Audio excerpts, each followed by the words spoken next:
Shalom saudara yang dikasihi Tuhan. Kita mau siapkan hati kita untuk beribadah. Mari kita bersatu dalam doa. Tuhan Yesus, kami mengucap syukur Tuhan untuk segala anugerah yang Engkau berikan kepada kami. Kalau kami masih boleh ada sampai hari ini, kami masih sehat, kami masih tidak kekurangan suatu apapun Tuhan. Itu semua karena berkat dan anugerah-Mu saja Tuhan. Siang hari ini kami mau datang kepadamu Tuhan untuk membawa penyembahan kami. Hadirlah di tengah kami Tuhan. Kami mau datang kepadamu Tuhan. Engkau Tuhan yang telah memulai setiap karya indah dalam hidup kami. Oleh karena itu kami mau memuji dan menyembah-Mu, Allah kami yang setia.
Sempurnakan segenap hidup kami Tuhan, agar hidup kami indah di dalam-Mu, agar indah bagi-Mu.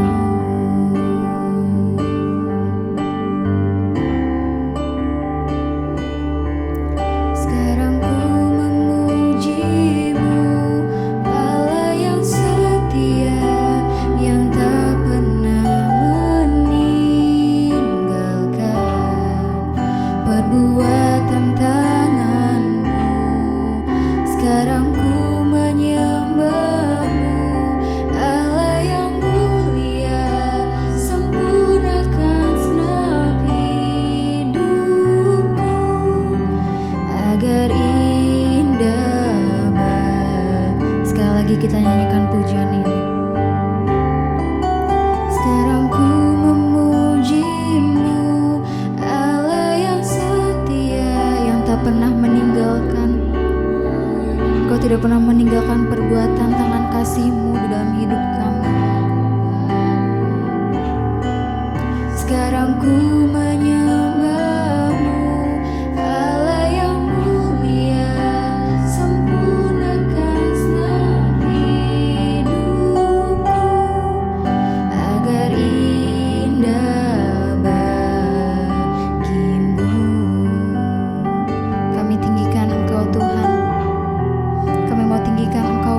setiap yang ada daripada kami Tuhan. Kami mau lebih dan lebih lagi menyembah dalam roh dan kebenaran. Ku tinggikan Engkau Tuhan.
selamanya.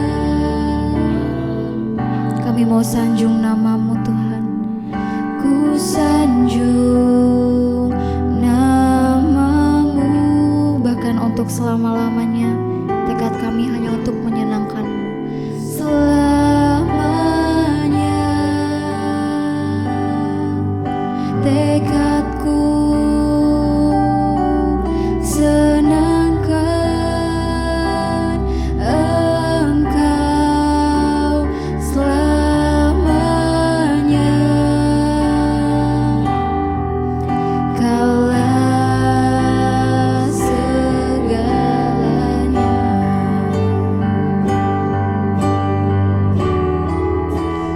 Selamanya kami mau puji, ku puji, ku sembah Yesus. Selamanya, selamanya kami mau sanjung namamu di hidup kami Tuhan. Namamu untuk selama-lamanya. Selamanya tekadku senangkan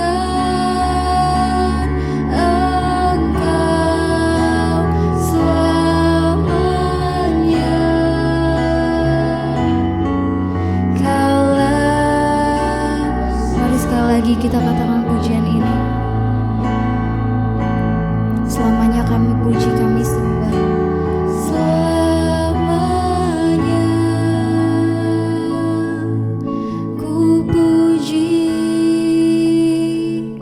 ku sembah Yesus. Selamanya kami mau sanjung namamu di hidup kami Tuhan. Namamu, bahkan selama-lamanya tekad kami senangkanmu. Selamanya tekadku senangkan Engkau selamanya. Kaulah segalanya.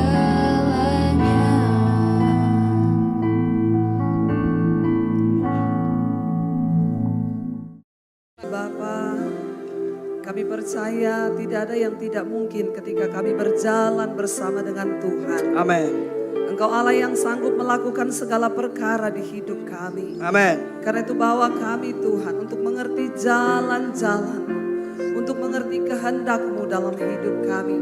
Yes. Kami tidak ingin berputar-putar dalam hidup ini seperti bangsa Israel yang tidak menemukan tujuan karena mereka jauh dari Tuhan. Yes. Kami tahu kebutuhan utama kami adalah berjumpa dengan Tuhan secara pribadi.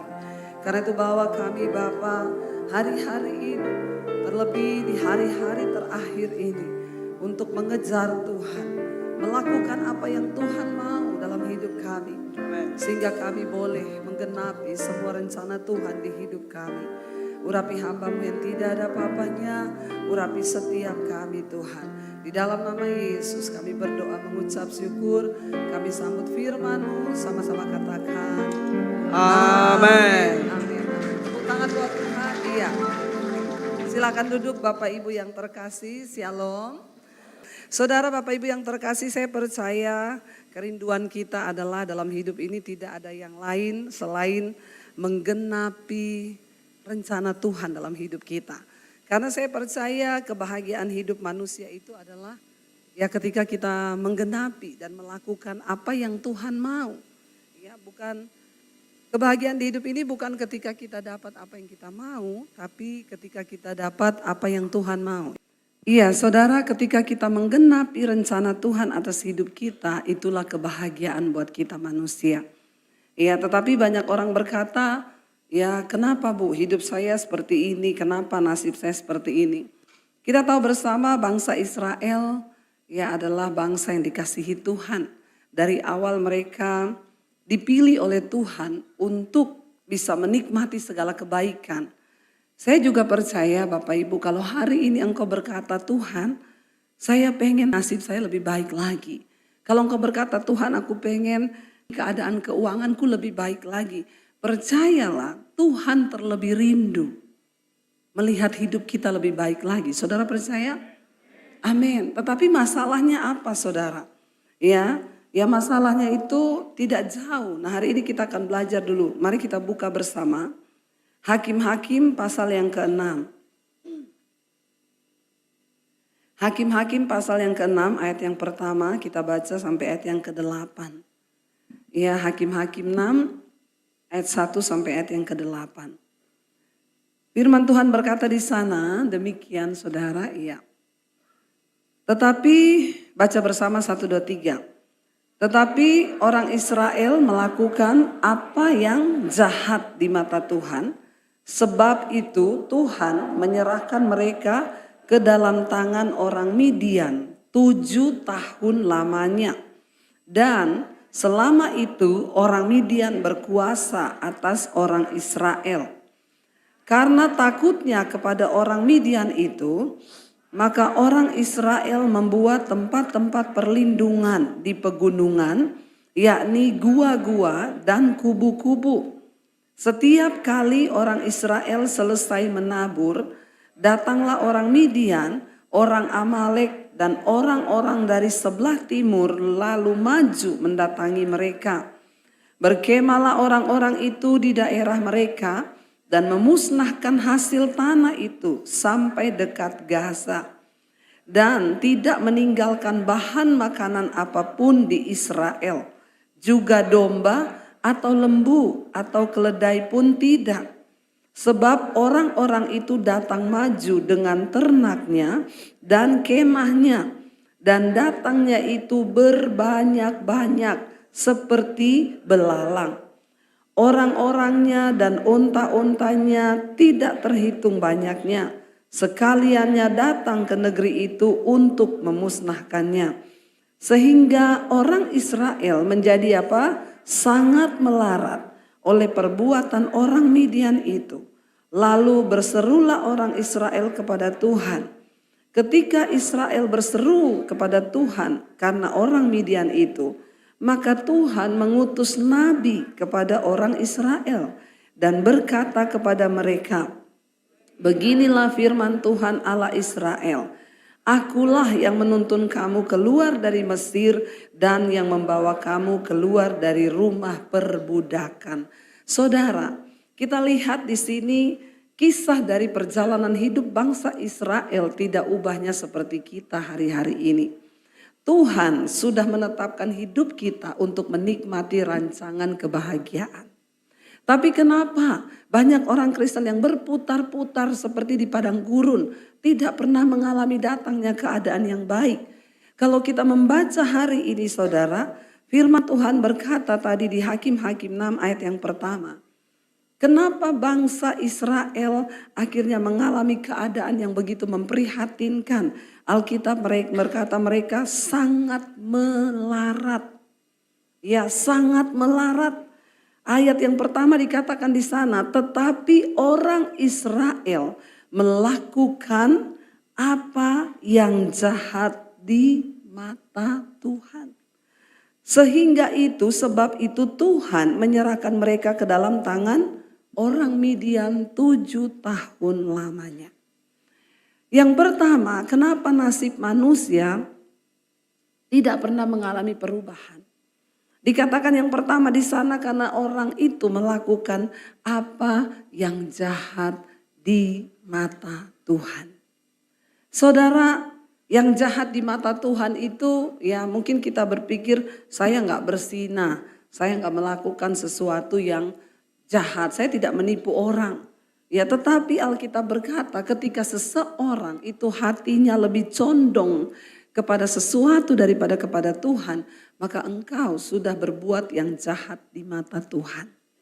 Saudara, mempercayai Tuhan itu tidak mudah karena Tuhan tidak terlihat. Tetapi kita tidak punya pilihan lain. Alkitab berkata, kitab Ibrani pasal yang ke-11, barang siapa berpaling kepada Allah, engkau harus percaya bahwa Allah itu ada. Dan bahwa Allah itu hidup dan dia memberi upah kepada orang yang sungguh-sungguh setia mencari dia. Nggak ada pilihan lain saudara. Saya bilang kepada suami, kita bertahan, tetap percaya, pokoknya setia kepada Tuhan. Dan tentunya hidup menurut jalan yang ditunjukkannya. Ketika Israel memberontak, melakukan apa yang jahat di mata Tuhan, Alkitab berkata Tuhan menyerahkan mereka ke dalam tangan orang Midian. Siapa yang menyerahkan? Tuhan. Mungkin apa yang kita alami hari ini, memang Tuhan sengaja. Engkau sudah tengking nasibmu, engkau tengking semua-muanya. Tetapi Tuhan yang menyerahkan engkau ke dalam satu perkara. Mungkin Tuhan yang menyerahkan kita ke dalam satu nasib. Sehingga tadi dikatakan keadaan orang Israel sangat melarat. Bukan cuma melarat, mereka ketakutan. Sehingga mereka membuat kubu-kubu dan gua-gua di gunung-gunung. Saking ketakutannya, saudara bayangkan hidup sebagai bangsa yang ketakutan ketika mereka mulai menanam, hasil tanahnya dihancurkan, tidak tersisa ada makanan apapun. 7 tahun lamanya. Sampai firman Tuhan berkata pada akhirnya orang Israel memilih ini. Apa manusia tetapi cari Tuhan. Saudara cari pahonggo bisa buat apa? Benar enggak? Saudara cari saya juga, saya bisa buat apa? Orang datang, Bu, saya nih loh Bu, suami saya begini-begini. Saya pasti tanya, alas dulu sing milih siapa? Sing ngakon kowe nikah sopo? Ya karep-karepmu dewe toh. Ya sudah ditanggung itu suamimu, nasibmu itu sudah seperti itu. Ya datang istri saya begini-begini, ya itu kan sudah pilihanmu. Nasihat saya tidak boleh cerai, tetap berdoa supaya terjadi pemulihan. Jawabannya apa? Saya sudah nggak tahan Bu, lah terus mau apa? Iya enggak? Kita juga pendeta nggak bisa buat apa-apa, nasihat kita cuma sesuai firman. Ya, saya heran kalau ada jemaat datang, Bu, itu suami saya gini, selingkuh gini. Saya jawab berdoa. Dia balik tanya, cuma berdoa Bu? Saya juga balik tanya, terus selain berdoa mau apa? Ya masa cuma berdoa? Ya cuma berdoa. Terus kalau nggak cuma berdoa mau apa? Mau cerai? Itu bukan jalan keluar. Ada juga yang datang dengan masalah, Bu saya ini loh dikejar-kejar debt collector, saya utang Bu gini. Saya kadang bingung saudara. Nah jemaat dikejar debt collector larinya sama pendeta Pak Onggo. Ya, jadi saya balik tanya, udah berapa lama dikejar debt collector? 6 bulan Bu, saya dulu 2 tahun. Waduh lebih lama ibu dong, ya iya. Ya, terus ibu waktu itu ngapain? Doa. Berlutut sama Tuhan. Kita semua harus menjalani proses hidup. Tapi jangan cari manusia, berseru kepada Tuhan. Ya, kenapa kita perlu berseru kepada Tuhan? Karena Tuhan yang akan menunjukkan jalannya. Dia kasih tahu ini loh, kamu tuh harus bertobat. Di sini, kamu harus bertobat. Ketika kita cari Tuhan, dia kasih kita solusi. Tapi kembali lagi kita mau taat atau tidak, yaitu keputusan kita. Bangsa Israel akhirnya berseru kepada Tuhan. Tuhan kirim nabi. Sama lagi saudara, waktu dikirim nabi, ya nabinya dibunuh. Karena mereka gak sanggup dengerin apa yang nabi ngomong. Ya dicuekin juga nabinya, kembali lagi melakukan dosa. Nasib buruk lagi menimpa hidup mereka. Ayo saudara, kalau kita sudah mengerti kebenaran, ayo kita hidupi kebenaran itu. Tuhan ngomong jangan ada kepahitan, lepaskan pengampunan. Jadi orang jangan sombong, hiduplah dengan rendah hati. Sekalipun kita ditegur, direndahkan, difitnah, dihina, terima saja sebagai satu didikan Tuhan. Supaya kita semakin rendah hati, sebab orang-orang yang rendah hati itu yang akan diangkat tinggi oleh Tuhan. Ketika kita diangkat tinggi oleh Tuhan, kita gak usah cari-cari penghormatan. Tuhan yang beri kita penghormatan. Ya. Bukan kita yang cari, bukan kita yang menawarkan diri, tapi Tuhanlah yang memberi. Dikatakan akhirnya mereka berseru kepada Tuhan. Ayo kita berseru kepada Tuhan. Kuncinya tahun ini, kalau saudara mau mengalami kebangkitan dalam hal ekonomi, keluarga, pemulihan, berseru kepada Tuhan. Ayo berseru kepada Tuhan. Jangan berseru sama Pak Honggo. Ya, jangan berseru sama Debbie Basir. Ya, makanya saya itu mengajarkan, Bu, doain Bu saya. Nggak ada titip-titip doa, doa sendiri. Pendeta lain mau loh mendoakan saya, ikuti pendeta lain, jangan ikut saya. Kita udah harus mulai begitu Pak. Ini jemaat nggak bisa main-main hari-hari ini. Ya, ayo kita bertumbuh jadi orang Kristen yang benar. Ya, kenapa? Tantangan ke depan tuh akan semakin sulit. Kalau kita tidak merubah diri, kita cuma jadi Kristen pas-pasan. Dosa nggak pernah ditinggalkan, nggak mau berhenti, nggak mau bertobat. Ya akhirnya terjadi seperti itu. Jadi kalau kita ini tidak sungguh-sungguh melakukan firman, ya memang orang itu, ya makanya Alkitab berkata di dunia ini kan ada dua tuan, Allah sama setan, ada dua oknum. Kalau orang nggak tunduk sama Tuhan, berarti tunduknya sama? Nah ya. Dan Alkitab berkata, engkau punya iman, percaya saja sama Tuhan. Setan juga punya iman percaya. Jadi kalau iman kita cuma sampai dipercaya, berarti kita sama setan satu level. Ya, level iman saudara cuma sama dengan setan. Ya, apa yang membedakan kita dengan setan? Setan percaya kepada Allah, kita juga percaya. Tapi kita melakukan firman, sementara setan tidak mau melakukan firman. Waktu bangsa Israel berseru kepada Tuhan, Alkitab berkata, maka Tuhan mendengarkan seruan mereka. Dan Tuhan berkata, lalu dia berfirman kepada bangsa Israel, akulah yang menuntun kamu keluar dari Mesir dan yang membawa kamu keluar dari rumah perbudakan. Hari ini kita katakan cukup, aku gak mau tinggal dalam nasib yang seperti ini. Tuhan sudah memberikan janji berkat bagi saudara dan saya. Dan dia mau kita ambil janji itu.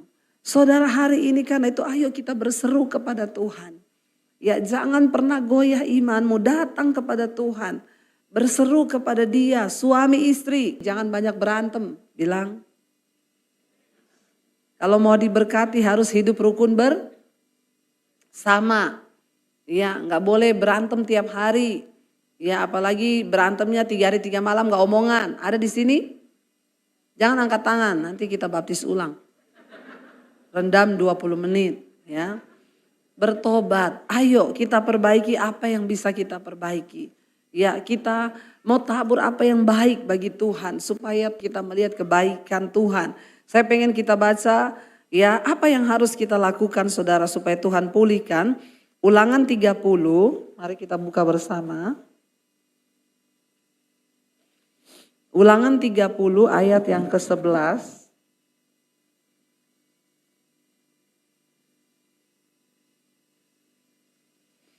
Firman Tuhan berkata begini saudara, nanti ikutin aja ya. Ulangan 30 ayat yang ke-11 mulai. Firman Tuhan berkata, kita baca sama-sama 1, 2, 3. Sebab perintah ini yang kusampaikan kepadamu pada hari ini, tidaklah terlalu sukar bagimu dan tidak pula terlalu jauh. Tidak di langit tempatnya sehingga engkau berkata, siapakah yang akan naik ke langit untuk mengambilnya bagi kita dan memperdengarkannya kepada kita supaya kita melakukannya. Juga tidak di seberang laut tempatnya sehingga engkau berkata, siapakah yang akan menyeberang ke seberang laut untuk mengambilnya bagi kita dan memperdengarkannya kepada kita supaya kita melakukannya. Tetapi baca bersama, firman ini sangat dekat kepadamu, yakni di dalam mulutmu dan di dalam hatimu untuk dilakukan. Tidak jauh. Firman itu tempatnya gak setinggi langit sehingga engkau berkata siapa yang akan naik mengambil itu bagi kami. Firman itu tidak ada di seberang laut dan engkau berkata siapa yang akan menyeberang mengambilnya bagi kami. Dikatakan hari ini perintah Tuhan itu tidak jauh supaya hidup kita berbahagia. Dikatakan sangat dekat, yakni di dalam mulutmu dan di dalam hatimu. Untuk apa? Untuk dilakukan. Artinya setiap hari engkau harus memperkatakan firman dan simpan itu di dalam hatimu serta lakukan itu di dalam perbuatanmu. Firman itu dekat di mana? Di mulut. Setiap hari apa yang kita ucapkan? Apakah firman Tuhan yang kita ucapkan? Yang ada dalam hati kita apakah firman Tuhan atau hal-hal yang lain? Apa yang keluar dari mulut kita tiap hari? Ya, perkataan kutukkah? Apa yang keluar dari mulut kita tiap hari? Perkataan sia-sia kah? Lagu dangdut kah? Lagu apa yang ada di mulut kita setiap hari? Apakah kita memuji Tuhan atau memperkatakan firman? Apa yang ada di dalam hatimu hari ini?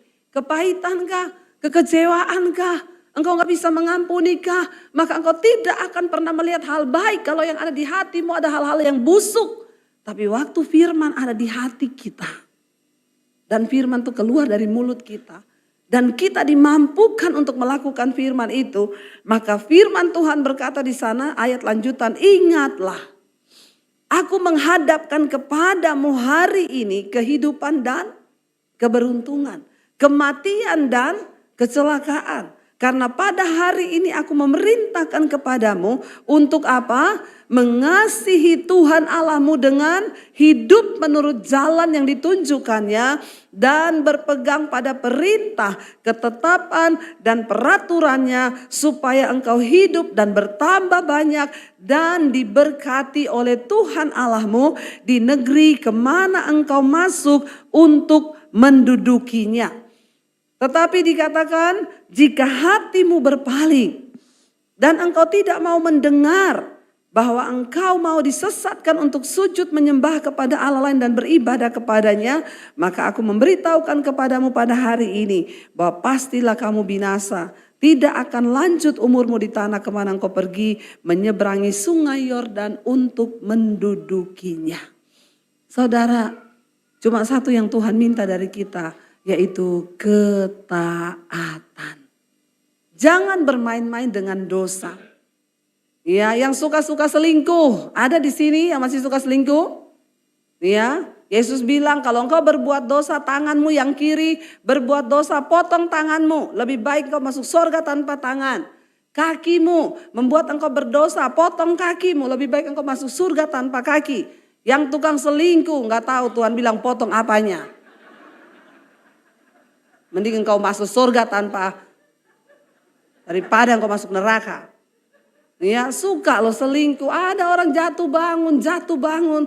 Ya, saudara bertobat loh. Firman Tuhan itu mengajarkan kepada kita jaga kekudusan. Ya, tapi banyak orang berkata, aku kan sudah selamat. Sekali percaya Yesus, sudah percaya Yesus. Kita diselamatkan bukan karena perbuatan baik, Bu, tapi karena kasih karunia. Hello, yes, pertama kali kita semua diselamatkan karena kasih karunia. Yesus nggak tanya kamu dosa apa enggak. Engkau percaya engkau diselamatkan. Tapi ketika engkau sudah menerima dia, maka engkau harus menggenggam kasih karunia ini. Ini adalah barang yang mahal, yang harus kita jaga. Kalau ini lepas, maka tidak ada jaminan keselamatan bagimu. Makanya Yesus berkata, bukan setiap orang yang berseru padaku Tuhan, Tuhan yang akan masuk dalam kerajaan sorga. Tapi mereka yang melakukan firman Tuhan. Gak peduli engkau pelayanan. Kalau engkau bermain-main dengan kasih karunia, jangankan berkat saudara. Kebinasaan yang akan engkau tuai. Saya berdoa biar jemaat di tempat ini setiap hari semakin dewasa. Bertumbuh dalam kebenaran firman yang benar. Ya, enggak apa-apa gereja sedikit aja jumlahnya, yang penting semua bertobat. Daripada ribuan banyak semua selingkuh buat apa? Ya, kita berdoa saudara hari-hari ini. Kita bertumbuh ke arah kedewasaan Kristus. Kita berpegang pada firman yang benar. Supaya ketika Yesus datang, kita layak menjadi mempelai-mempelainya. Masuk sorga itu tidak gampang. Saudara masuk istana presiden aja enggak mudah. Apalagi masuk sorga. Itu kerajaan kekal. Bapa raja di atas segala raja. Tanpa jubah kekudusan kita tidak mungkin bisa melihat Tuhan. Karena itu saya berdoa hari ini, saya undang para imam musik maju ke depan. Saudara, kita percaya ya bahwa Tuhan itu Dia sanggup mendengar lebih dari yang kita doakan. Dia sanggup menjawab lebih dari yang kita harapkan. Kita melakukan bagian kita, maka Tuhan yang akan melakukan bagiannya. Ketika kita melakukan bagian kita, maka Tuhan sanggup melakukan bagiannya. Asalkan kita sungguh-sungguh percaya, berseru kepada Dia. Dia Tuhan yang sanggup menjawab. Kita naikkan pujian ini. Yesus mendengar lebih dari yang kita doakan.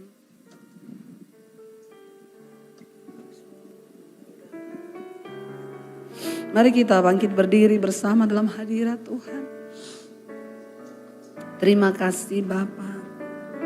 Yesus mendengar lebih dari yang ku doakan.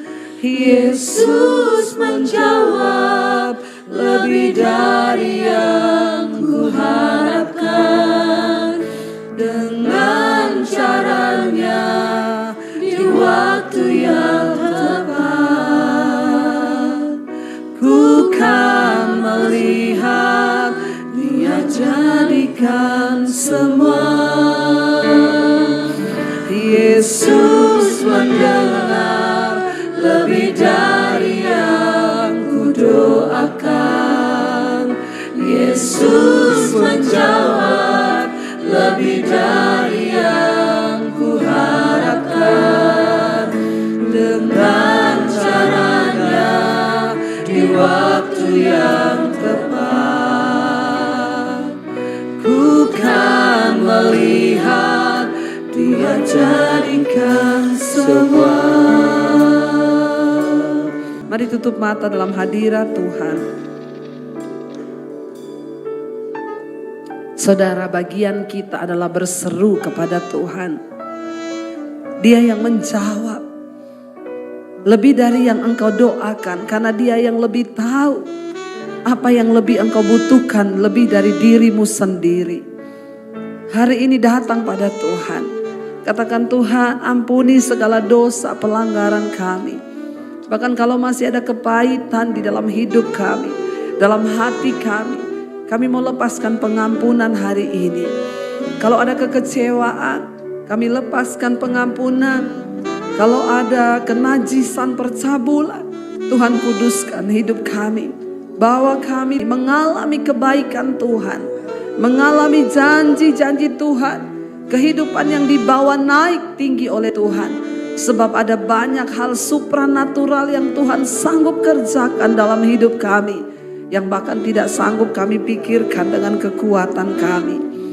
Kami berserah padamu Tuhan hari ini. Saudara yang datang suami istri, saudara boleh bergandengan tangan. Datang pada Tuhan sore ini bergandengan tangan. Bawa rumah tanggamu, bawa pernikahanmu, bawa anak-anakmu kepada Tuhan. Katakan, Tuhan, ini hidup kami, ini pernikahan kami Tuhan. Kami berdoa biar perkenan-Mu turun dalam rumah tangga kami. Sertai rumah tangga kami, anak-anak kami. Biar iman itu turun kepada anak cucu kami, keturunan kami. Iman yang benar kepada Tuhan. Maka kami percaya Tuhan memberkati kehidupan rumah tangga pernikahan kami. Buka hati dan tanganmu Bapak Ibu. Terimalah berkat dari Allah Bapa, cinta kasih dari Tuhan Yesus Kristus, penyertaan Allah Roh Kudus yang akan memenuhi hati dan hidupmu mulai hari ini, bahkan sampai kali yang kedua Tuhan Yesus datang menjemput kita. Namamu tercatat di dalam kitab kehidupan. Di dalam nama Tuhan Yesus yang percaya diberkati Tuhan, katakan bersama amin. Kau yang pegang tanganku, Kau yang sentuh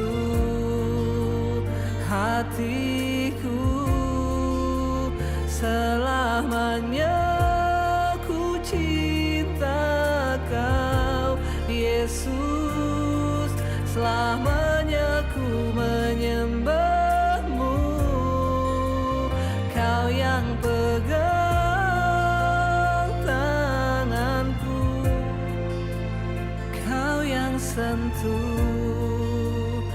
hatiku